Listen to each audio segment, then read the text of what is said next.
It's 10 a.m. on the East Coast, 5 p.m. in Gaza, where Israel continues to pummel the Palestinian territory with airstrikes amid its battle with Hamas. At least 1,400 Palestinians and 1,200 people in Israel have been killed since Hamas launched its attack on Saturday. Tens of thousands of Israeli troops are gathered at the Gaza border, waiting for the go-ahead to invade. This is Secretary of State Antony Blinken is in Israel. He met with Prime Minister Benjamin Netanyahu and President Isaac Herzog this morning. Blinken gave an update on the number of Americans killed in the fighting. Listen. Tragically, the number of innocent lives claimed by Hamas's heinous attacks continues to rise. Among those, we now know that at least 25 American citizens were killed. We join families in Israel, in the United States, around the world, in mourning their immeasurable loss. Blinken is expected to address the press again later today. According to senior Biden administration officials, an estimated 500 to 600 Americans live in Gaza. Meanwhile, Syria state television claims that Israel launched airstrikes on airports in Damascus and Aleppo.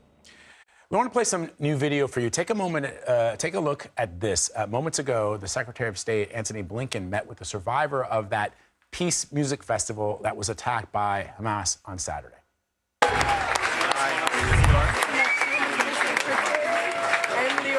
Nice to meet you.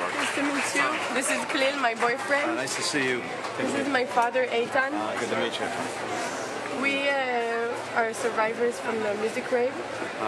We were lots of friends. Yes, we lost a lot of our friends, close friends, and lots of family members. There are a lot of people that we know that are kidnapped and now in Gaza. We went through horror. Really, I'm 24, and I never imagined something like this would happen ever in a dance and a music festival. We celebrated love, and we danced, and it was amazing. And then the rockets started and gunshots everywhere. We managed to escape, but there were a lot of friends that didn't, and there are a lot of friends that are kept captive now in Gaza. And we were saved by miracle, but there are friends that we love that weren't, that aren't. Thank you for being here. It's really important. And if there's any way to help, first priority are our friends and family that are now in Gaza. We're strong here, we're powerful here, in this place, now in Tel Aviv and everywhere.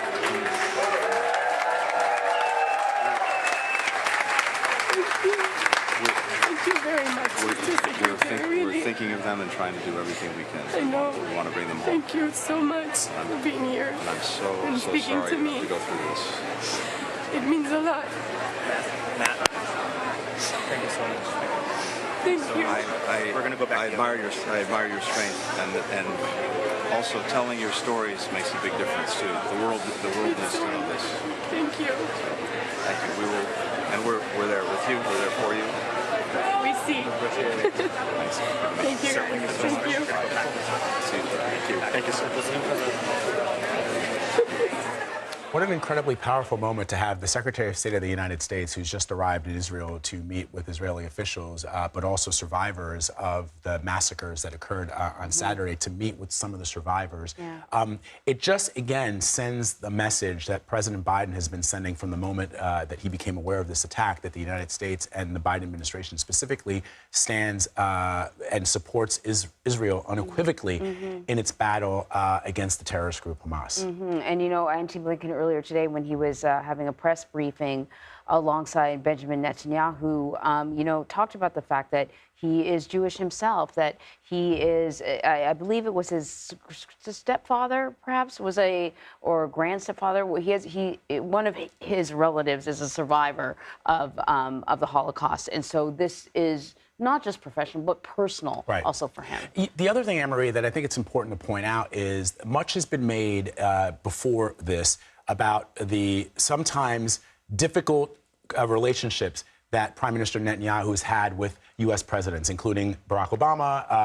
And I think that what you're seeing here, though, is when friends, in other words, allies, argue over policy and over decisions that are made in the interest of a specific country, they can perhaps disagree on that. But when something like this happens, all of that gets laid to the side. And what you have is that alliance that has existed for the entirety of Israel's existence as a nation, going back to the creation of the state of Israel. And you're seeing it on full display when you see the Secretary of State. I just think it's because he could send a diplomat. He could send an ambassador, but the top ambassador of the United States is there meeting with that young woman, and as she's getting so emotional and hugging her, I think it's an incredibly powerful moment that just came into us. And you know, of course, there are many stories of bravery and survival that are emerging from Israel after Hamas's deadly attack. Kfar Aza, a settlement of 800 people just a few miles from Gaza border, was one of the first targets of Saturday's attack, and it's also the scene of some of the worst atrocities against civilians, including women and children. CBS Evening News anchor and managing editor Norah O'Donnell spoke with a teenager who barely escaped with her life. I was thinking many moments, this is going to be my last moment. Renana Batzer-Swissa is just 13 years old, but she's already experienced the horrors of war. It began Saturday morning. I remember the hour on the clock. It was 6:22 a.m. We started hearing the alarm, and I just froze. I had a panic attack. Renana, her parents, and her grandmother rushed to their safe room.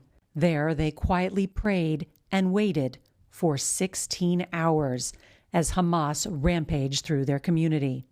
Well, I thought if they were going to come into my house and to my bedroom, I didn't know what they're going to do. Are they going to rape me? Are they going to kidnap me? Are they going to kill me? Finally, later that night, they heard the voices of approaching Israeli soldiers. When they exited the shelter, Renana says she didn't recognize her home. But the smell that was out there when we got out, it was just the smell of a war. Tell me about your walk to freedom. We needed to go through a bus. It was so scary. And I remember a friend of my family came to me and she told me, no, you're not crying, not now, you can't do it, you can't fall apart now. You need to focus, you need to survive, keep going, keep walking, walk fast, run. We first met Renana when she was 10 years old. Even then, she was worried about attacks from Gaza. It's very scary. I need all the time to be prepared to run. The final death toll in Kfar Aza is still not known. Israeli authorities have said that men, women, children, and even infants were massacred. How many of your friends and neighbors are gone? Too many. Best friend. Renana's mother, Ilanit, says her daughter made a pledge to her while they were sheltering from Hamas. She told me, if we're gonna make it together, I will let you kiss me anytime you want, because I'm always kissing her. And she said, stop, mom. And she said, yes, I will do it. And since then, I'm kissing her every minute. How did your mother keep you calm? In those hard moments, she told me to think about the Taylor Swift performance we're going to in June. It gave you hope. Yeah, that I'm going to make it to June. That I'm going to make it out of there alive. I'm Norah O'Donnell in Tel Aviv. Israel so far has primarily launched a series of airstrikes against different targets in Gaza. Soon, though, experts say the Israeli military could launch a major ground invasion. Anne-Marie, tell us more. Yeah, so according to Israel's military, the nation has mobilized about 35 battalions. Give you a sense of what that means. Of 35 battalions along Gaza's border, this major show of force, along with Israel's warning Palestinian civilians to leave Gaza, has set the stage for a possible ground invasion.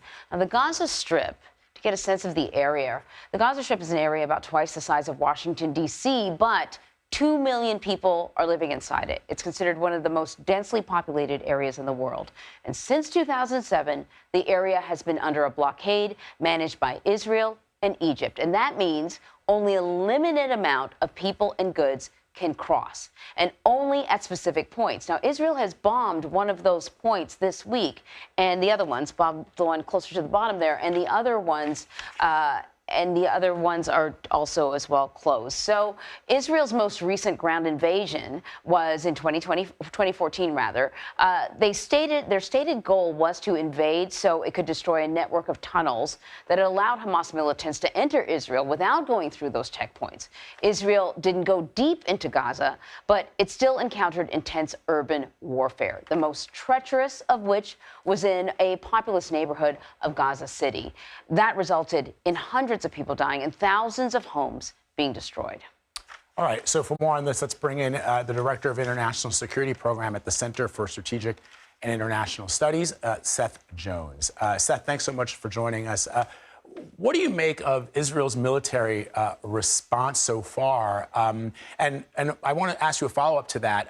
As we await word on those hostages, Israel has said that they will continue to enforce this really intense and horrific blockade on the people of Gaza, many are who are innocents. But is that the proper way to think about this from the Israeli perspective?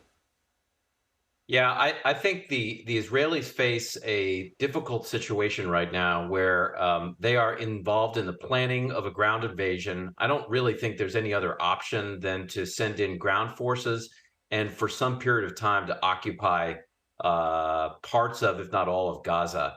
I mean, as we've just heard, it's an intensely difficult terrain. I was just in Israel speaking with the IDF on warfare, including urban warfare. And to add on to that, the challenge of dealing with hostages, I just suspect at this point, the Israelis are going to have to go in and try to deal with the hostage situation roughly at the same time. I don't think they're going to wait. So the IDF got a taste of what that would look like 10 years ago, though. Things have changed since then. You mentioned that in this case we have hostages, but there are sort of other things. I don't know if there were drones 10 years ago, maybe there were, but what does a ground offensive look like in Gaza now? Well, a ground offensive looks like a couple of different things. One is dismounted infantry. So there are going to be dismounted IDF soldiers, not just in the streets, but trying to go house to house through what the Israelis call mouse holing, blowing holes through walls. They will have to move through armored personnel carriers to protect them. They're going to have main battle tanks, bulldozers, to go with them as well. They'll be supported by F-15 and F-16 fixed-wing Israeli aircraft, probably helicopters, and then Israeli drones. But they are facing booby traps, improvised explosive device, suicide bombers, snipers. I mean, it's going to be a tough fight. So, Seth, let me ask you your take on this siege of Gaza as it stands now, where we've had reports from our correspondents on the ground that for people, again, to understand what this map represents, this Rafah crossing is the only way for people who are in Gaza, and many people have called Gaza the world's largest open-air prison. Mm-hmm. This is the only way for them to get out of the country into Egypt. According to some of the reports that we've seen, that's been impossible. Why wouldn't the Israelis allow innocent people to get out of Gaza? Because they have said to them, you should leave. Yeah. But many people in Gaza say, well, how can we leave if we can't go through this Rafah crossing? Because ultimately, Seth, as you know, I look at the images coming out of Gaza of children and little babies bloodied, and I say to myself, well, that's the next generation of Hamas right there. The recruiting is happening before our very eyes if you don't give people the humanitarian option to get out of harm's way. Yeah, I think they will have to do that sooner or later. I think they will also have to bring in humanitarian assistance as their forces come in. The challenge that they face, this is just as true in Gaza as it is in the West Bank, is that it's going to be virtually impossible to distinguish between civilians and Hamas and its support network. Hamas generally use civilians as shields. So I think the initial challenge that the Israelis face is an intelligence one. Who is a friend and who is an enemy?